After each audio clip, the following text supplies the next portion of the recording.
दोस्तों मेरे पास काफ़ी ऐसे कमेंट आते हैं कि सर एक राजस्थान में ऑफिस है ठीक है, उस बंदे का नाम है सुरेश, उसने फ्रॉड कर दिया, मेरी ज़िंदगी ख़राब कर दी। भाई मैं आपको एक बात बताता हूँ, ये लाइन है ना फ्रॉड से भरी पड़ी है भाई। दोस्तों 99% है ना, मतलब फ्रॉड होता है ना चंडीगढ़ साइड ही होता है। विजिटोवर के नाम पे फ्रॉड होगा, पैसे ले लेंगे वगैरह वगैरह, लग्जमबर के नाम पे बहुत भाई। और गवर्नमेंट के क्या रूल है क्या नहीं पता नहीं भैया, धड़ल्ले से काम चल रहा है। तो गवर्नमेंट को है ना लोगों के पैसे बचाने चाहिए, सज़ा होनी चाहिए। जैसे अब जब नीट का पेपर जैसे अब है ना लीक हुआ था तो प्रोटेस्ट होते थे, तो फिर गवर्नमेंट ने ना रूल निकाल दिए कि अगर कोई भी अब पेपर लीक होगा ना, कोई जिम्मेवार होगा तो 10 करोड़ जुर्माना और 10 साल की सज़ा है। तो ऐसे खतरनाक रूल है ना, जो एजेंट है ना। तो ये रूल जो आया है नो फर्दर स्टे रूल है ना, कनाडा में भी आ चुका है। तो दोस्तों अब तो चलो ठीक है, कनाडा ने बोल दिया कि आगे से आपको स्टडी वीज़ा अगर आपका ख़त्म हो गया, आपकी स्टडी ख़त्म हो गई तो आपको इंडिया जाना पड़ेगा। पर सबसे बड़ी प्रॉब्लम पता है क्या है, जो लोग पहले से हैं उनके साथ क्या होगा। अब उनके लिए प्रॉब्लम हो चुकी है, सबसे बड़ी प्रॉब्लम उनके लिए हो चुकी है।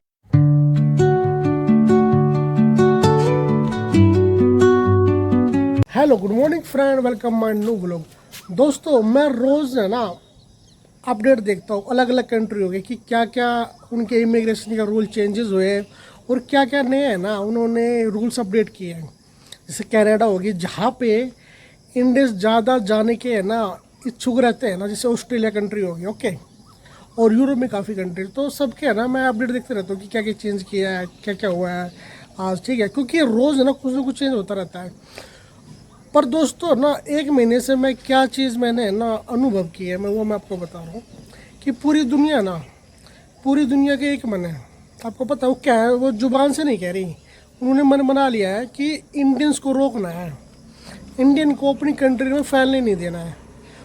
सबसे पहले काम किया था यूएसए ने, उसके बाद धीरे धीरे सभी कंट्रियों ने काम स्टार्ट करना शुरू कर दिया है। तो आज से 2 महीने पहले ऑस्ट्रेलिया ने एक रूल निकाला था, नो फर्दर स्टे रूल, यानी कि अगर ऑस्ट्रेलिया किसी को भी स्टूडेंट वीज़ा देगा, खासकर मैं इंडियन की बात बता रहा हूँ, इंडियंस की, जो इंडियन स्टूडेंट ऑस्ट्रेलिया में जाएंगे पढ़ाई करने के लिए। पहले क्या होता था कि जो स्टूडेंट वीज़ा होता था ना वो कन्वर्ट हो जाता था वर्क वीज़ा में, student plus work visa, okay. पर नो फर्दर जो स्टे रूल है ना, उससे ये हो गया कि जो स्टूडेंट वीज़ा है वो वर्क वीज़ा में कन्वर्ट नहीं होगा, आपको इंडिया जाना पड़ेगा भाई, एक दिन नहीं रुक सकते आप, ठीक है।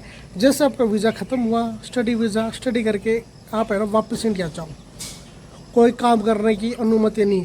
अब इस कैटेगरी में दूसरा नाम आ चुका जो कि बहुत ही बड़ी कंट्री है, जिसमें है ना इंडियन जाने के लिए तैयार रहते हैं भाई, लाखों रुपये खर्च करते हैं, 15 लाख 20 लाख 25 लाख, ऐसी कंट्री है। और वो कंट्री कनाडा। कनाडा ने ना साफ बिल्कुल है ना ऑफिशियली कह दिया है, उनके प्राइम मिनिस्टर ने बोल दिया बिल्कुल भाई कि आप है ना स्टडी वीज़ा के बाद में, आपका जब है ना स्टडी आपकी कंप्लीट हो जाए तो आपका वर्क वीज़ा आपको नहीं मिलेगा, आपको दोबारा अपनी कंट्री में जाना पड़ेगा, वो कोई भी कंट्री हो, खासकर इंडिया। तो ये रूल जो आया है नो फर्दर स्टे रूल है ना, कनाडा में भी आ चुका है। तो दोस्तों अब तो चलो ठीक है, कनाडा ने बोल दिया कि आगे से आपको स्टडी वीज़ा अगर आपका ख़त्म हो गया, आपकी स्टडी ख़त्म हो गई तो आपको इंडिया जाना पड़ेगा। पर सबसे बड़ी प्रॉब्लम पता है क्या है, जो लोग पहले से हैं उनके साथ क्या होगा। अब उनके लिए प्रॉब्लम हो चुकी है, सबसे बड़ी प्रॉब्लम उनके लिए हो चुकी है कि जो लोग पहले से पढ़ाई कर रहे हैं उनका वीज़ा भी ना वर्क वीज़ा में कन्वर्ट नहीं हो रहा है। सबसे बड़ी प्रॉब्लम इधर हो रही है, तभी है ना ये बहुत ज़्यादा है ना एक क्वेश्चन है ना राइज हुआ है, ओके। और बहुत ही ज़्यादा भी वहाँ पे ना जो इंडियन स्टूडेंट है वो प्रोटेस्ट भी कर रहे हैं। वीडियो भी आपने देखी होगी इंस्टाग्राम पे कैसे कैसे आ रही है कि भाई जो हमें तो ये बोला गया था यूनिवर्सिटी ने कि भी आपका वर्क वीज़ा में कन्वर्ट होगा एवरीथिंग, पर गवर्नमेंट ने ना अचानक ये रूल ला के ना उनका फ्यूचर ख़राब कर दिया है कि अब स्टडी के बाद आपको है ना आपको इंडिया जाना पड़ेगा। दोस्तों देखिए, अगर स्टडी करनी हो किसी को तो इंडिया में भी स्टडी कर ली भाई, इंडिया में तो बहुत अच्छी स्टडी होती है, सस्ती स्टडी होती है किसी भी प्रकार की, इंडिया में है ना स्टडी की कोई दिक्कत नहीं है। पर यहाँ पे पता है क्या दिक्कत है, यहाँ पे है रिजर्वेशन, आरक्षण मेन दिक्कत है, ठीक है। जो लोग यार आप ये लगाओ कोई जनरल कैटेगरी वालों उसको कितना परसेंट लाना पड़ेगा, 95% कितना, तो बहुत ज़्यादा टफ हो जाता है, ठीक है। और बाहर बंद इसलिए निकलता है कि बाहर जॉब भी उसको है ना कॉलेज में एडमिशन मिल जाता है, कोई रिजर्वेशन ऐसा कुछ है नहीं, ठीक। और वहाँ पे फिर है ना वर्क वीज़ा में कन्वर्ट करके जॉब भी वो पा सकता है और अच्छे मोटे पैसे कमा सकता है। तो एक ये है ना अच्छा काम था। पर दोस्तों अगर इंडियंस का स्टडी वीज़ा वर्क वीज़ा में कन्वर्ट नहीं होगा तो बाहर जाने का कुछ फ़ायदा ही नहीं है। मेन था पैसा कमाना, ठीक है, क्योंकि स्टडी करना तो इंडिया में कर लो भाई। तो ये चीज़ तो है ना बहुत हो जाएगी, इंडियंस बाहर ना जा सकेंगे। ऑस्ट्रेलिया में ना बहुत इंडियंस जाते थे, ओके, और कनाडा में बहुत जाते थे। तो ये इन दोनों कंट्रियों ने तो भाई साहब बैन लगा दी बिल्कुल कि स्टडी वीज़ा है ना वर्क वीज़ा में कन्वर्ट नहीं होगा। अब एक रास्ता बच चुका है यूरोपियन कंट्री का। अब यूरोप में है ना बंदे मूव होंगे ना, रास्ता है ना यूरोप का बचा है, जर्मनी का बचा है, जर्मनी मेन कंट्री है इसमें, ठीक। और यूरोप की काफ़ी कंट्री है जिनमें है ना स्टडी काफ़ी अच्छी तरीके से होती है, जैसे फिनलैंड कंट्री होगी, और सस्ती भी यहाँ पे है ना स्टडी होती है। तो काफ़ी बार है ना एजेंट है ना मॉरिशस के बारे में झूठ बोल देते हैं कि आपका स्टडी वीज़ा यहाँ पे वर्क वीज़ा में कन्वर्ट हो जाएगा। पर भाई इस कंट्री में स्टार्टिंग से ही है, इस कंट्री में स्टडी वीज़ा कभी भी वर्क वीज़ा में कन्वर्ट नहीं होता। यहाँ पर अपने आप स्टडी वीज़ा को ना आप एक्सटेंड करवा सकते हो। दोस्तों जो मैंने आपको आज अपडेट बताया ना उसका मैं आपको असर बताता हूँ क्या होगा। जैसे मैंने आपको बताया कि यूरोप में बंदे बहुत ज़्यादा मूव होंगे अब, ठीक है, बहुत ज़्यादा है ना यूरोप की तरफ आपको है ना रुख देखने को मिलेगा जो शेंगेन कंट्री है। दूसरा दोस्तों है ना मॉरिशस में भी है ना ज़्यादा बंदे आएंगे। मॉरिशस में एक रूल है कि स्टडी के बाद आपको वर्क वीज़ा नहीं मिलेगा, पर काफ़ी एजेंट है ना बोल देते हैं कि वर्क वीज़ा मिल जाएगा। वर्क वीज़ा नहीं मिलता, स्टडी वीज़ा को आप कितना एक्सटेंड कर सकते हो, ओके। और एक पाथवे प्रोग्राम है, पाथवे प्रोग्राम है ना हर कॉलेज में मैक्सिमम चलता है, उससे आप किसी भी कंट्री में मूव हो सकते हो, ओके।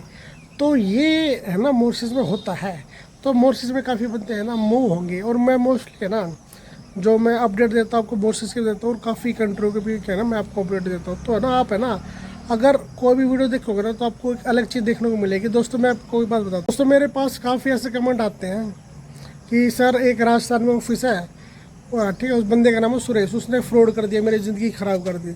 भाई मैं आपको एक बात बताता हूँ, ये लाइन है ना फ्रॉड से भरी पड़ी है, ठीक है, कदम कदम पे आपके साथ फ्रॉड हो सकता है। तो है ना थोड़ा वेट क्या करो, सोशल मीडिया पे है ना थोड़ा है ना देखा करो कि क्या सच है क्या झूठ है। मोस्टली फ्रॉड है ना सोशल मीडिया से स्टार्ट होता है, इंस्टाग्राम से काफ़ी ऐड चलती रहती है, ये वीज़ा दे देंगे, जॉब दे देंगे, ठीक है ना, ऐसा बहुत फ्रॉडगिरी होती है भाई, ठीक है, सोशल मीडिया के पे, ठीक है। तो ऐसी एड से बचा करो। और है ना जो यूट्यूब पे ना काफ़ी चैनल है, ठीक है, काफ़ी चैनल है जो आपको नॉलेज देंगे अच्छा अच्छा, ठीक है, और काफ़ी ऑफिस के बारे में वो आपको बताएंगे कि ये ऑफिस कितना अच्छा है, कैसे क्या है, वहाँ पर आप जाकर ट्राई करो। अगर आप में स्किल्स है ना तो आपको अच्छी जॉब मिल सकती है। और मेरे पास है ना एक कमेंट भाई साहब 3-4 महीने से आ रहा है, सोनू सोलकर का, वो बार बार कह रहे हैं भाई यार मोहाली में मत जाओ, खार कोई जगह है मोहाली में, ठीक है, मोहाली में दोस्त आपको जाने नहीं है, कोई कितना अच्छा हो कितना ख़राब हो, ठीक है। अगर कोई आपका जानकार है भाई किसी ने अच्छा काम करा दिया, कोई एक भी रुपया पहले लेता नहीं है, तो बेशक आप ट्राई कर सकते हो। अदरवाइज दोस्तों 99% है ना मतलब फ्रॉड होता है ना चंडीगढ़ साइड ही होता है, विजिटोवर के नाम पे फ्रॉड होगा, पैसे ले लेंगे वगैरह वगैरह, लग्जमबर के नाम पे बहुत भाई। और गवर्नमेंट के क्या रूल है क्या नहीं पता नहीं भाई, और धड़ल्ले से काम चल रहा है। तो गवर्नमेंट को है ना लोगों के पैसे बचाने चाहिए, सज़ा होनी चाहिए। जैसे जब नीट का पेपर जैसे अब है ना लीक हुआ था तो प्रोटेस्ट होते थे, तो फिर गवर्नमेंट ने ना रूल निकाल दिए कि अगर कोई भी अब पेपर लीक होगा ना कोई जिम्मेवार होगा तो 10 करोड़ जुर्माना और 10 साल की सज़ा है। तो ऐसे खतरनाक रूल है ना, जो एजेंट है ना ज़्यादातर चंडीगढ़ वाले इन पर लगाने चाहिए भाई। जो है ना धोखाधड़ी करेगा बंदों के साथ में तो इतनी सज़ा है, इतना फाइन है, तो तभी कुछ होगा। कड़े जब तक रूल नहीं बनेगा ना तो अभी लोगों की है ना जमा पूंजी मेहनत की कमाई है ना, लोग ऐसे ये धोखाधड़ी करके एजेंट है ना करते जाएंगे, ठीक है। साल में हज़ारों करोड़ों रुपये है ना फ्रॉडगिरी से है ना लोगों का जाता है। चंडीगढ़ से बता रहा हूँ मैं आपको, ये रिपोर्ट है, ठीक है। काफ़ी FIR होती है, साल में 250 करोड़ की FIR होगी। तो FIR है, जो वैसे है ना वैसे तो आप अंदाज़ा लगा लो कि कितने लोगों के साथ यहाँ पे फ्रॉडगिरी होती है। तो दोस्तों नई तरीके है ना फ्रॉडगिरी के चलने लग गए हैं। तो जब कोई भी है ना कोई केस आता है स्कैम का, तो उसके बारे में मैं ना वीडियो जरूर बनाता हूँ कि आपको कैसे है ना इन फ्रॉड जो लोग हैं ना जो फ्रॉड एजेंट्स हैं इनसे बचना चाहिए। मॉरिशस में तो भाई एक काम दिल्ली से चल रहा है, विजिट टू वर्क वाला, बंदे को बुला लेते हैं, पैसे ले लेते हैं, बस फिर फरार। तो ये काम चल रहा है, आपको इससे बचना है भाई साहब। विजिट टू वर्क यहाँ पे नहीं होता है। हद मार के आप पता क्या कीजिए, विजिट लेके आप प्रीमियम वीज़ा ले लीजिए, बस हद मार के ये हो सकता है। मैं तो कहता हूँ ये मत लीजिए, क्योंकि पैसे आपको एजेंट है ना वो स्टडी प्लस वर्क वीज़ा ले लेता है। अगर आपकी एज 35 से कम है तो आप है ना स्टडी प्लस वर्क लीजिए, अच्छा वीज़ा है, ओके। नहीं तो आप है ना वर्क वीज़ा ले सकते हो, ठीक है। अगर किसी को हेल्प की जरूरत है तो मैं आपकी हेल्प कर सकता हूँ, ठीक है। दोस्तों आज की वीडियो आपको मेरी कैसी लगी ज़रूर कमेंट बॉक्स में बताना, वीडियो को लाइक करना, चैनल को सब्सक्राइब करना। दोस्तों मिलते हैं नेक्स्ट व्लॉग में, थैंक यू।